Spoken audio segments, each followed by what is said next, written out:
भूत प्रेत और राक्षसों की अजीबोगरीब घटनाएं घटती रहती हैं, लेकिन कुछ जगह अपनी भूतिया गतिविधियों के लिए काफी मशहूर है। जी हाँ, आज हम फिर से बात कर रहे हैं आर्य कॉलोनी रोड की, जो मुंबई जैसे शहर के भीड़ वाले इलाके गोरेगांव के बीच में स्थित है। यहाँ के भूत प्रेत से कई मुठभेड़ के सबसे घातक मामले हैं और आज की भयानक घटना उनमें से एक है। इस स्थान की वर्तमान स्थिति आज भी खौफनाक है। तो तैयार हो जाइए इस रोमांचकारी और रूह कपा देने वाले अनुभव के लिए। हेलो दोस्तों, मेरा नाम अमन है। मैं आप सभी के मनपसंद यूट्यूब चैनल कहानी रंगमंच में आपका स्वागत करती हूँ। उम्मीद करती हूँ कि आप सभी अच्छे और स्वस्थ होंगे। इसी तरह की वीडियो देखने के लिए आप मेरे चैनल को सब्सक्राइब कीजिए और हाँ, बेल आइकन को दबाना मत भूलना, ताकि आपको आने वाले वीडियो के नोटिफिकेशंस मिलते रहें। तो चलिए शुरू करते हैं आज का भयानक किस्सा।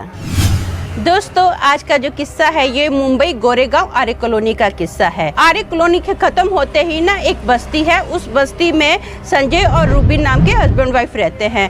जो संजय है ना, वो रिक्शा ड्राइवर है। संजय को ना रात के वक्त 2 पैग लगाने की आदत होती है। एक बार क्या होता है, संजय को ना एक लंबा भाड़ा मिलता है। उसको ना रात को घर आते हुए काफी टाइम हो जाता है, तो वो सोचता है कि ऐसा करता हूँ, रास्ते में कुछ खा पी लेता हूँ और अपना थोड़ा दारू भी पी लूंगा। वो वैसे ही करता है, अपना खाना पीना खाता है और 2 पैग मारता है, क्योंकि अभी उसको कोई ऐसा तो है नहीं है कि सवारी लेनी है, सिर्फ उसको घर ही जाना है। तो वो क्या करता है, अपना दारू चढ़ाता है। खाना खाने के बाद सीधा आर्य कॉलोनी से होता हुआ अपने घर आ रहा होता है। अब जैसे ही वो आर्य कॉलोनी में एंटर करता है ना, वो अपनी धुन में रिक्शा आराम से चला रहा होता है। चलाते चलाते ना उसको अचानक से ऐसा महसूस होता है कि जैसे कोई उसके रिक्शा के पीछे बैठा है।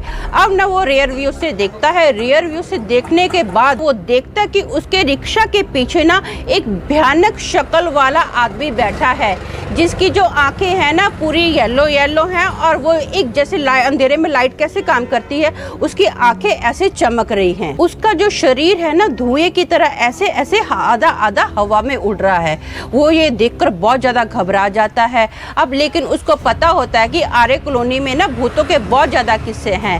आए दिन यहाँ पर भूतों की कोई ना कोई न्यूज तो मिलती ही रहती थी उसको। अब वो समझ जाता है कि मुझे कोई रिएक्ट नहीं करना है। वो ना चुपचाप अपना रिक्शा चला रहा है। अब उसको पता है कि उसके हाथ में तो कुछ है नहीं है, बस जितना जल्दी हो सके इस कॉलोनी से बाहर निकले और अपनी जान बचाए। अब ना वो अपने रिक्शा की स्पीड बढ़ाता है। उसके रिक्शा की जो स्पीड है ना एकदम फास्ट है, फुल स्पीड में वो भाग रहा है। लेकिन वो महसूस करता है कि उसकी जो रिक्शा है ना ऐसे चल रही है जैसे कोई कॉमन आदमी रोड पर चल रहा है, आराम से चल रही है। इस स्पीड में उसकी रिक्शा चल रही है। अब वो समझ जाता है कि ये जो काम है ना, मेरे पीछे जो भूत बैठा है, ये उसका ही काम हो सकता है। उसकी पावर के द्वारा ही मेरी रिक्शा इतनी स्लो चल सकती है। फिर भी वो क्या करता है, स्पीड देता जा रहा है, स्पीड देता जा रहा है। लेकिन जो रिक्शा है वो तो आराम से चल रही है, धीरे धीरे धीरे रिक्शा चल रही है। ये तो पूरा पसीने पसीने हो जाता है, इसकी हालत बहुत खराब होती है। लेकिन ये पलटी मार के नहीं देखता, कंटिन्यू रियर व्यू से देखता रहता है। अब ना क्या होता है, अचानक से इसकी रिक्शा एकदम फास्ट हो जाती है। जो रिक्शा फास्ट होती है ना, तो उसकी सांस में सांस आती है और बोलता है कि बच गया यार, नहीं तो आज तो मेरी जान पक्का गई थी। अब ना इसको अचानक से महसूस होता है कि टक टक टक की आवाज आ रही है। ये ना टर्न मार के देखता है कि मेरे सामने किस चीज की टक टक की आवाज आती है।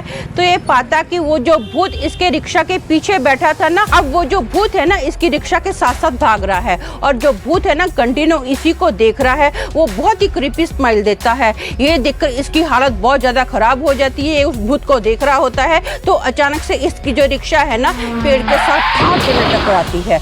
जैसे ही रिक्शा पेड़ पर टकराई ना, तो इसकी रिक्शा का जो कांच था टूट जाता है। आगे का जो टायर था ना वो भी बहुत बुरे से ब्लास्ट हो जाता है, टायर पंचर हो जाता है, किसी काम का नहीं रहता है। अब ये सोचता है यार, ये भूत मेरे को आज छोड़ने वाला नहीं है, मुझे हिम्मत करनी पड़ेगी, मुझे ना इस जंगल से भागना पड़ेगा। वो ना बहुत फास्ट भागता है, भागता जाता है। कंटिन्यू भागने के बाद जैसे ही वो आर्य कॉलोनी से बाहर निकला ना, तो पाता है कि भूत उसके पीछे अब भाग नहीं रहा है। वो शुक्र मनाता है कि ऊपर वाले का कि मेरी जान बच गई है। भागते भागते ना वो सोचता है कि मुझे अपने घर जाना चाहिए, रिक्शा तो जो है कल भी ले सकता हूँ। वो ना जैसे ही अपने घर के पास जाता है ना, वो ना दूर से देखता है तो उसी के घर के सामने ना वो भूत खड़ा है, जो कि क्रीपी स्माइल दे रहा है। ऐसे करके बड़ी सी क्रीपी स्माइल दे रहा है। ऐसी स्माइल दे रहा है। ये देखकर बहुत घबरा जाता है कि करूँ तो क्या करूँ मैं, अब घर भी जाना है, कैसे जाऊँ ना।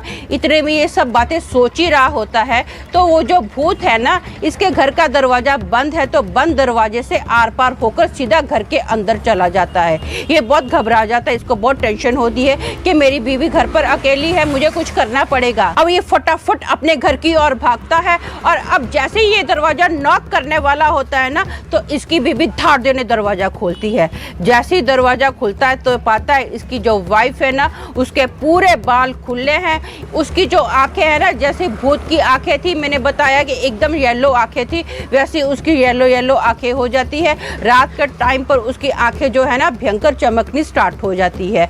और जो उसकी बीवी है ना, जैसे भूत क्रीपी स्माइल दे रहा था, वैसे उसकी जो बीवी है हंसना स्टार्ट कर देती है। रूबी भी जोर जोर से हंसती है।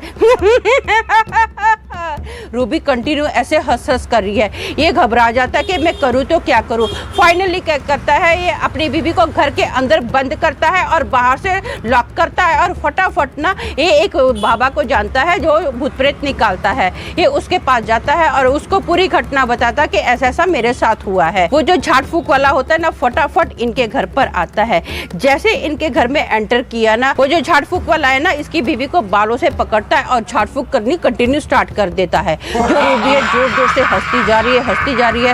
वो आदमी की आवाज में हंसती जा रही है, कंटिन्यू हंसती जा रही है और भयानक से उसकी बड़ी बड़ी आंखें हो गई हैं। उसका जो चेहरा है बहुत ही डरावना हो गया, खूंखार चेहरा हो गया है। वो कभी अभी चीख रही है, हंस रही है। जो संजय होता है ना, झाड़ फूक वाले को बोलता है कि प्लीज आप कुछ भी कीजिए, मेरी बीवी को ठीक कर दीजिए।